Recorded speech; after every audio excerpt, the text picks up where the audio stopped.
Welcome to Untested Builds, where we make fictional character builds for Pathfinder 2E. Remember to like and subscribe for better deception checks on your brother. Maybe.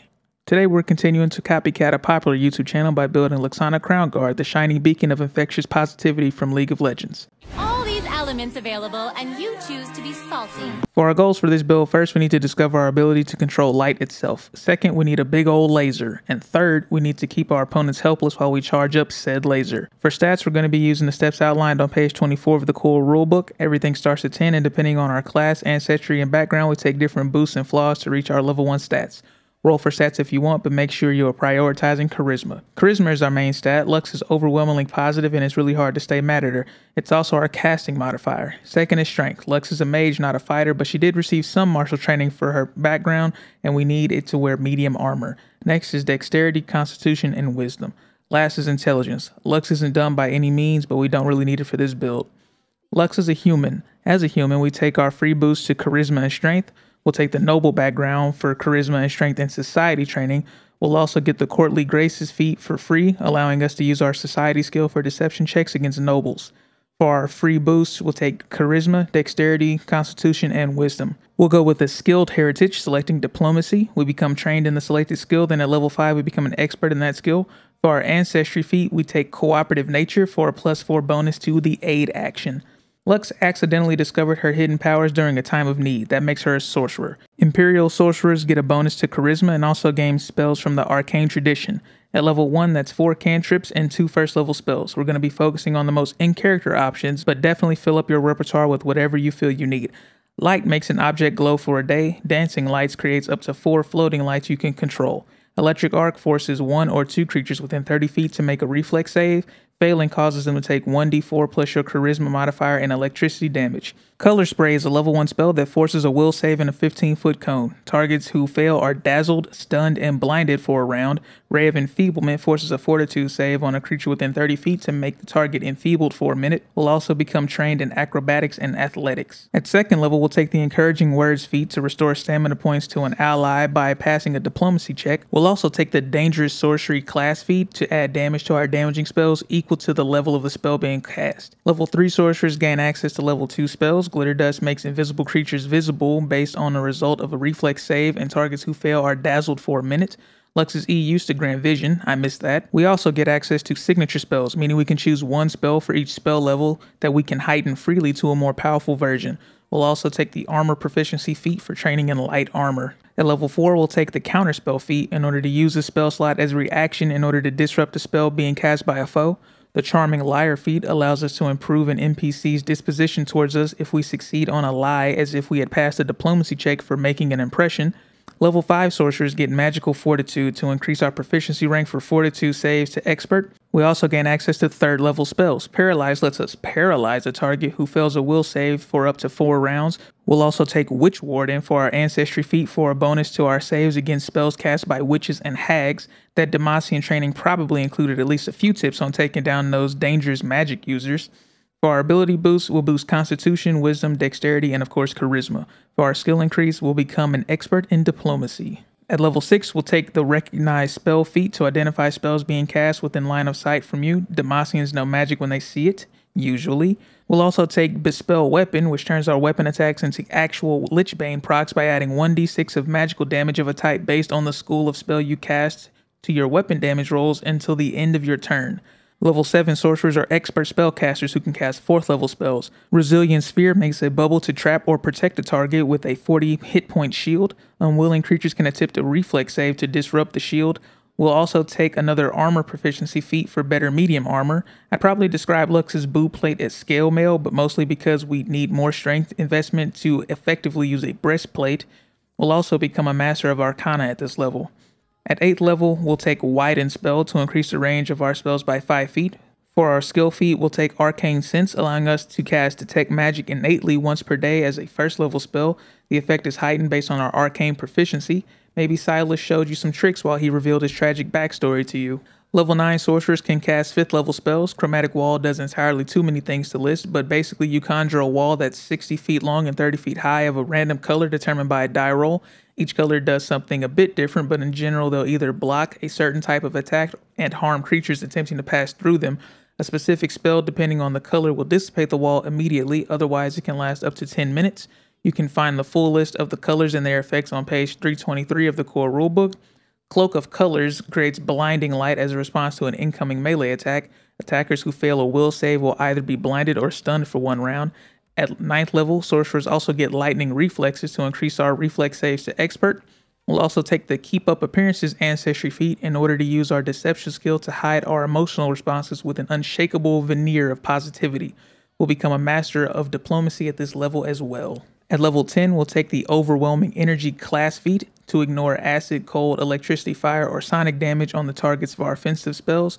We'll also take the Shameless Request feat to reduce the DC required for request checks on targets that have a positive attitude towards us. Who can resist that smile? For ability boost, we'll hit up Charisma, Dexterity, Constitution, and Wisdom. 11th level sorcerers gain Alertness as well as Simple Weapon Expertise for expert proficiency in Perception and Simple Weapons respectively. We can also cast 6th level spells. Vibrant Pattern creates a pattern of light in a 10-foot burst. Creatures within the pattern must make a will save to prevent becoming blinded for 1 minute. We'll take the Slippery Secrets feat in order to use your deception skill to attempt to resist a magical effect that would attempt to read your mind. For our skill increase, we'll become a master in deception. At level 12, we'll take the Glad Hand skill feat in order to make an immediate diplomacy check while attempting to make an impression on a person you've just met. Lux will be really sad if she doesn't get to brighten your day. For our class feat, we take the Quicken Casting feat, allowing us to cast a spell that's at least 2 levels lower than our current level in 1 less actions than normal once per day. 13th level sorcerers can cast 7th level spells. Energy Aegis gives a creature within touch range energy resistance for a full day, meaning sources that deal acid, cold, electricity, fire, force, negative, positive, or sonic damage to you deal 5 less damage to whoever you give this to. Prismatic Spray fires a literal rainbow in a 30-foot cone that applies up to 2 random effects on the targets based on a table of 7 different colors. Full details are on page 360 of the core rulebook, but basically you're going to deal some elemental damage or CC them or just flat out send them to another plane. Wasn't expecting to build a wild magic sorcerer, but damn it, light spells are random. We also get Weapon Specialization, giving us 2 additional damage on attacks with weapon types we are an expert with. Lux uses a staff, but a crossbow will probably be a little more useful to your party. For our Ancestry feat, we'll take Cooperative Soul, which allows us to never fail on an aid check for any skill we are an expert in at least. For our skill increase, we'll gain Expert Proficiency in Society. At level 14, we'll take the Connection skill feat, allowing you to make a society check to arrange a meeting with an important person in an area you have a bit of experience in. Lux isn't exactly as famous as her brother, but her last name definitely carries a bit of weight. We'll also take the Cross-Blooded Evolution class feat, allowing us to add 1 spell of a tradition other than the one granted by our bloodline to our repertoire. Sunburst is a 7th level divine spell that creates a 60-foot burst of magical sunlight, forcing a reflex save. Creatures who fail take 8d10 points of fire damage and an additional 8d10 points of positive damage to undead. This effect overcomes magical darkness and can be cast anywhere within 500 feet. This is not our laser, but we finally got an ability worthy of being called an ultimate. Level 15 sorcerers are master spellcasters who can cast 8th level spells. Prismatic Wall is similar to Chromatic Wall, except better because instead of a random color, the wall is made up of all of the layers of each of the different colors. So refer back to the table and make your GM cry when a creature tries to walk through it. We finally get our laser with Polar Ray, which deals 10d8 cold damage to one creature within 120 feet, giving them the Drained condition. We can also heighten this spell to deal an additional 2d8 damage. At this level, we'll also take the class feat Fleet, adding 5 feet to our movement speed. For our ability boost, we'll increase Charisma, Dexterity, Constitution, and Wisdom. We also become legendary in Arcana at this level as well. At 16th level, we'll take the Unified Theory feat, allowing us to use our Arcana skill for checks involving other magical traditions instead of the actual skill. For our class feat, we'll take Effortless Concentration, allowing us to immediately gain the effects of the sustain a spell action at the start of our turns. 17th level sorcerers can cast 9th level spells. Prismatic Spheres like Prismatic Wall, but in a 10-foot, 7-layer gobstopper of awesome. Only something with very high saves or access to very specific spells is going to be able to touch you while you're protected in this. 17th level sorcerers also get Master Will saves with Resolve. For our Ancestry feat, we'll take the Courteous Comeback, which lets you reroll a failed diplomacy check once per month. For our skill increase, we'll become legendary in Deception. At 18th level, we'll take the Bloodline Resistance class feat for a +1 to all our saves against magical effects and spells. We'll also take the Reveal Machination skill feat, allowing you to make a deception check against a target's will DC to cause them to gain the Frightened condition and potentially gain some knowledge about the target as if you use the Recall Knowledge action in the relevant skill at the DM's discretion. You're going to have to come out of the Mage Closet one day, and you might as well make a few heads roll when you do so. Level 19 Sorcerers gain Bloodline Paragon, allowing you to access a 10th level spell slot.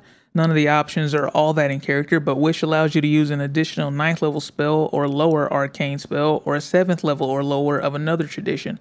We also become legendary for the purposes of spell attack rolls and spell DCs. For our skill feat, we'll take Incredible Investiture to increase the number of magic items we can have invested at any given time from 10 to 12 items. Obviously, magic items are up to your GM, but if you beg enough, they might put a sweet item shop in the fountain. For our skill increase, we become legendary in Diplomacy.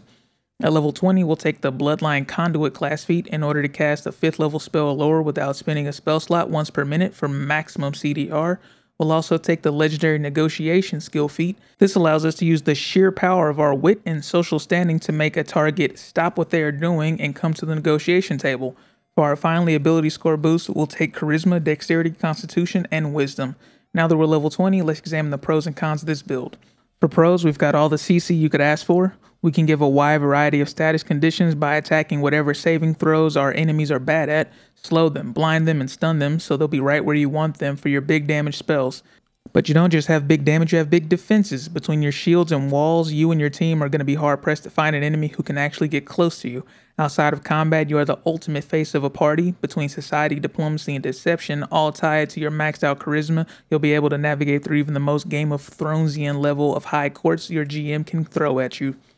For weaknesses, prismatic spells are random. Your team might need a specific effect for an encounter, but until you get access to high level spell slots, you're kind of unreliable. We also miss out on some key feats and better saves to get medium armor proficiency for Lux's ridiculous boo plates.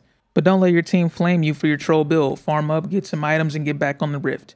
Thanks for watching. If indeed you still are, subscribe if you want more. We do a new build every week. Drop a suggestion in the comments below and I'll add it to my queue. See ya.